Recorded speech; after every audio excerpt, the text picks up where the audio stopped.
semuanya, staf ada pemeran Negeri Pandangan dalam program Pandangan Ruang Diskusi atau PRD. Pada hari ini kita kedatangan tamu yaitu dari Bapak Hanida dan Ibu Ana. Terima kasih Bapak Ibu sudah bersedia hadir dalam podcast kita pada hari ini. Pada hari ini kita akan bahas mengenai gratifikasi. Sebelum kita melangkah pada langkah selanjutnya, akan baik ini kita berkenalan dahulu kepada Bapak. Moga Bapak dipersilakan Bapak. Terima kasih tuannya. Saya Prihanida Dwi Saputra, Kepala Seksi Tindak Pidana Umum Kejaksaan Negeri Hulu Sungai Selatan. Terima kasih hari ini sudah diundang dalam podcast yang sangat bagus ini. Ya, terima kasih Bapak. Mohon pada Ibu Ana, silakan Ibu. Assalamualaikum warahmatullahi wabarakatuh. Perkenalkan, nama saya Ana Musayana. Saya hakim pada Pengadilan Negeri Pandangan. Terima kasih juga Mbak Anya sudah mengundang saya. Terima kasih juga Ibu. Pada hari ini kita akan bahas mengenai gratifikasi karena terkait dengan pembangunan zona integritas, Bapak Ibu di mana PRD itu kiat menggembar-gemborkan supaya kita semua sebagai ASN turut mendukung adanya anti gratifikasi. Mungkin di sini masih ada yang tabu atau masih ada yang rancu mengenai definisi dari gratifikasi. Mungkin Bu Ana bisa menjelaskan Ibu sedikit mengenai apa sih itu gratifikasi Ibu? Gratifikasi itu secara luas bisa dikatakan sebagai pemberian. Pemberian ini bisa dalam berbagai bentuk ya, ada uang, ada barang, ada diskon, ada tiket perjalanan misalnya. Fasilitas-fasilitas itu juga bisa dinamakan gratifikasi. Mungkin ada tambahan dari Bapak? Siap.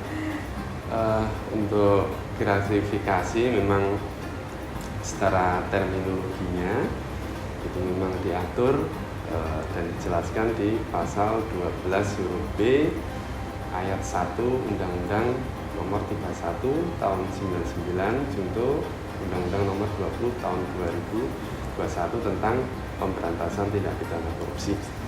Memang gratifikasi sebagaimana disebutkan oleh Ibu Ana, pemberian dalam arti luas yang meliputi sebagaimana tersebut tadi yang diberikan baik di dalam negeri maupun luar negeri dengan menggunakan sarana yang sifatnya elektronik maupun non elektronik, itu termasuk dalam gratifikasi. Itu Bapak. Terima kasih Ibu Bapak. Berarti dalam berdasarkan definisi tersebut mungkin kita bisa tahu nih Bapak, gratifikasi seperti apa sih yang kita tidak wajib dilaporkan, karena apakah berarti kalau keluarga kita memberikan kita hadiah atau teman kantor kita memberikan kita hadiah dapat didefinisikan sebagai bentuk gratifikasi? Nah, terima kasih. Gratifikasi itu sebenarnya tidak semuanya dilarang, tidak semuanya bertentangan dengan hukum. Gratifikasi yang dilarang itu adalah gratifikasi yang memenuhi kriteria unsur sebagaimana diatur dalam pasal 12 huruf B ayat 1 Undang-Undang Tipikor tadi, yaitu setiap gratifikasi kepada pegawai negeri atau penyelenggara negara sebagai pemberian suap apabila berhubungan dengan jabatannya dan bertentangan dengan kewajiban atau tugasnya. Kalau gratifikasi itu berhubungan dengan jabatannya tapi tidak bertentangan dengan kewajiban dan tugasnya, gratifikasi itu tidak bertentangan dengan hukum dan tidak memiliki implikasi hukum pidana. Mungkin sebagai contoh, dalam kedinasan mungkin ada diklat tertentu, ada dalam diklat itu pasti ada kita diberikan peserta diklat fasilitas seperti tiket pesawat, hotel. Nah, itu bukan gratifikasi yang dilarang sebagaimana pasal 12 huruf B ayat 1 Undang-Undang Tipikor tadi. Kemudian ada tambahan gitu. Tapi contoh lain juga yang bisa dikatakan gratifikasi tapi tidak dilarang, pemberian dari keluarga, dari ayah, dari ibu, dari suami, dari istri, dari anak, itu boleh dan tentu saja tidak dilarang dan tidak perlu dilaporkan juga Pak ya. Betul. Karena memang ada gratifikasi yang harus dilaporkan. Nah, untuk yang dilaporkan ini sepertinya Bapak ini lebih tahu sebagai Terima kasih. mantan jaksa KPK ya. Iya. Keren sekali Bapak. Mungkin terkait yang gratifikasi yang ada diatur dalam pasal 12 huruf B ayat 1 tadi, ada konsekuensi hukum pidananya. Ya, dan mana, yaitu di ayat 2-nya diatur. Di situ ancaman pidananya adalah apabila gratifikasi itu menjadi suap, itu adalah minimal 4 tahun dan paling lama 20 tahun, dan denda minimal 200 juta dan maksimalnya 1 miliar. Jadi gratifikasi yang memenuhi pasal 12 huruf B ayat 1 tadi apabila tidak dilaporkan sebagaimana diatur dalam pasal 12 huruf C-nya, maka memiliki konsekuensi hukum pidana. Apakah ada kriteria Pak, misalkan pemberian barang atau pemberian hadiah dengan biaya sekitar dengan biaya 1 juta atau berapa, itu dapat dikatakan gratifikasi atau tidak Pak? Kalau nominalnya sebenarnya tidak begitu diatur, cuma kriterianya di pasal 12 huruf B ayat 1 tadi, selama apabila gratifikasi itu diberikan kepada pegawai negeri atau penyelenggara negara yang berhubungan dengan jabatannya dan bertentangan dengan tugas dan kewajibannya, maka itu gratifikasi yang dilarang. Tentu bagaimana kita mengetahui itu gratifikasi yang dilarang atau enggak? Ada beberapa parameter yang mungkin bisa kita pakai. Tentu yang nomor 1 adalah motif. Motif pemberi tentu harus kita lihat. Apabila pemberian gratifikasi itu motifnya untuk mempengaruhi dari kebijakan kita atau keputusan kita, maka pasti itu adalah gratifikasi yang dilarang. Yang kedua adalah pemberi gratifikasi. Apakah levelnya itu setara dengan kita atau di bawah kita? Kalau levelnya di bawah kita memberikan ke kita, itu gratifikasi yang dilarang. Apabila yang memberikan setara, namun ada di situ hubungan relasi yang bersifatnya kuasa yang strategis. Misalkan contoh, saya punya teman di kejaksaan juga, sebagai kasih juga, tapi posisi saya sebagai panitia pengadaan barang dan jasa. Walaupun setara, tapi ada nanti hal-hal yang menyebabkan konflik kepentingan. Selanjutnya parameter yang ketiga adalah apakah gratifikasi itu akan menimbulkan konflik of interest, konflik kepentingan di saat ini maupun ke depan. Kalau menimbulkan konflik of interest, pasti dipastikan itu adalah gratifikasi yang dilarang. Kemudian yang terakhir adalah parameter cara pemberiannya. Kalau cara pemberiannya secara terbuka, sebagai saya contohkan tadi, mungkin kita peserta diklat mendapat fasilitas pesawat, modal pemberiannya sifatnya terbuka, ada tanda terima dan sebagaimananya, itu tidak dilarang. Tapi kalau pemberian hadiah, fasilitasnya itu secara diam-diam, secara terselubung, bisa dipastikan itu adalah gratifikasi yang dilarang. Nanti kalau misalkan kita mendapat suatu hadiah dan kita tidak diketahui nih, ada baik kita langsung melapor ya Pak mengenai barang yang kita terima tersebut Pak. Betul, kita pakai parameter tadi. Kalau kelihatannya itu memang nanti ada motivasinya untuk mempengaruhi keputusan kita, ada konflik of interest dan pemberiannya secara kasar khusus, kita laporkan. Kemana tuh Pak kalau tidak tahu nih Pak? Ke KPK dalam Pak. waktu 30 hari kerja sejak diterimanya Gratifikasi tersebut. Jadi kita sebaiknya langsung lapor ke KPK laporkan, ya. dalam waktu 30 hari kerja. 30 hari kerja, sebagaimana diatur dalam pasal 12 huruf C Undang-Undang Tipikor. Terima kasih Bapak. Dan pasti Ibu Ana sudah berpengalaman dalam beracara di pengadilan. Boleh tahu Ibu bagaimana perkembangan dalam hal terkait gratifikasi yang sudah diterapkan khususnya di Pengadilan Negeri Kandangan Ibu?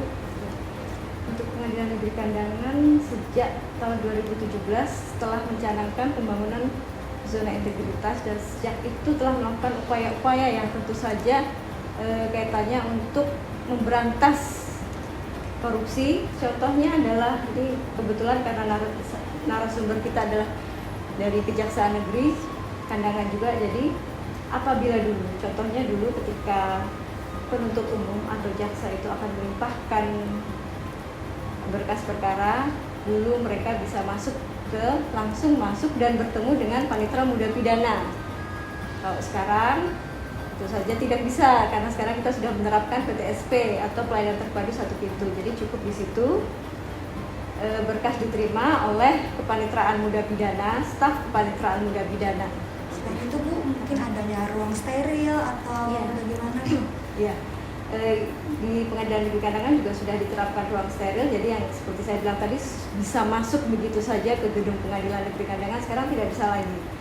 Kita telah menerapkan ruang steril, namun juga ada ruang tamu terbuka. Jadi apabila memang ada tamu yang berkepentingan, itu bisa bertamu, bisa bertemu dengan orang-orang, dengan pegawai yang ingin ditemui, tapi sebelumnya juga harus mengisi buku tamu. Jadi untuk meminimalisir adanya pertemuan yang berhubungan dengan kepentingan tertentu ya Bu. Kalau mungkin apa dengan kejaksaan mungkin Pak bisa di-sharing, ceritakan mengenai bagaimana sih bentuk atau suatu usaha yang akan kejaksaan dalam gratifikasi ini Pak? Baik, di Kejaksaan Negeri Hulu Sungai Selatan ini untuk penguatan pengawasan dalam hal pengendalian gratifikasi, seperti disampaikan oleh Bu Ana tadi, salah satunya yang paling penting itu adalah implementasi pengendalian gratifikasi ini dalam bentuk adanya PTSP. Jadi semua administrasi baik penanganan perkara maupun teknis administrasi lainnya cukup satu pintu. Jadi artinya tidak langsung bertemu dengan pejabat-pejabat yang dimaksud, sehingga hal itu mengurangi tatap muka secara langsung yang bisa rawan adanya gratifikasi, karena gratifikasi itu memang akar dari korupsi, akarnya. Jadi memang benar-benar akarnya itu adalah dari gratifikasi itu. Jadi sedemikian juga kami sebagai mitra penegakan hukum dengan Pengadilan Negeri Kandangan ini, kami melihat pelayanan di Pengadilan Negeri Kandangan ini sangat prima sekali dengan adanya PTSP. Pelayanannya sangat cepat, efektif, efisien, dan yang terpenting adalah zero gratifikasi. Kami sangat berterima kasih sekali kepada rekan-rekan di Pengadilan Negeri kelas 1 di Kandangan ini. Terima kasih Bapak untuk pujian ya. Kami anggap sebagai pujian supaya kita lebih baik lagi ya Bu untuk menangani perkara-perkara dan tidak adanya gratifikasi di Pengadilan Negeri Kandangan juga Kejaksaan Negeri Hulu Sungai Selatan. Betul sekali. Mungkin untuk seluruh pengguna layanan pada Pengadilan Negeri Kandangan, jadi kita sudah punya sarana untuk melaporkan apabila ada hal-hal yang terkait dengan gratifikasi. Silakan untuk membuka aplikasi SIWAS, itu langsung terhubung dengan Badan Pengawas Mahkamah Agung. Silakan untuk melaporkan aduan Anda ke aplikasi tersebut, atau jika ada kritik atau saran, kita juga punya nomor hotline ya Mbaknya ya. Nomor hotline atau kita juga aplikasi Sisarik. Ada juga aplikasi Sisarik. Sistem saran dan kritik. Nah, itu dia. Itu semua demi kemajuan PN Kandangan menuju zero gratifikasi. Kedepannya kita harapannya agar bisa mendapatkan predikat wilayah bebas dari korupsi tentu saja. Karena pada saat ini kita sedang Pak berlomba-lomba untuk mendapatkan predikat WWK ini sampai WBK dan WBBM tercapai. Kita tidak mau cuma predikatnya saja, tapi kita benar-benar akan menerapkan zero gratifikasi untuk Pengadilan Negeri Kandangan. Sekarang juga sudah baik dan sangat baik sekali karena sudah lengkap sekali untuk pengendalian gratifikasi di Pengadilan Negeri kelas 1 di Kandangan ini.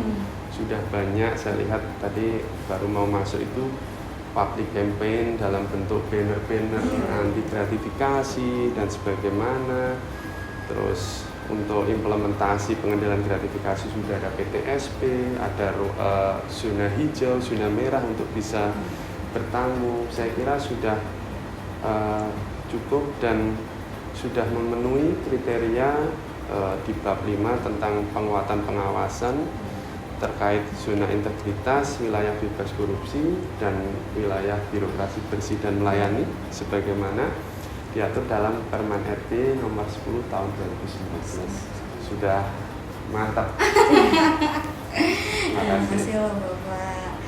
Oke, terima kasih Bapak dan Ibu.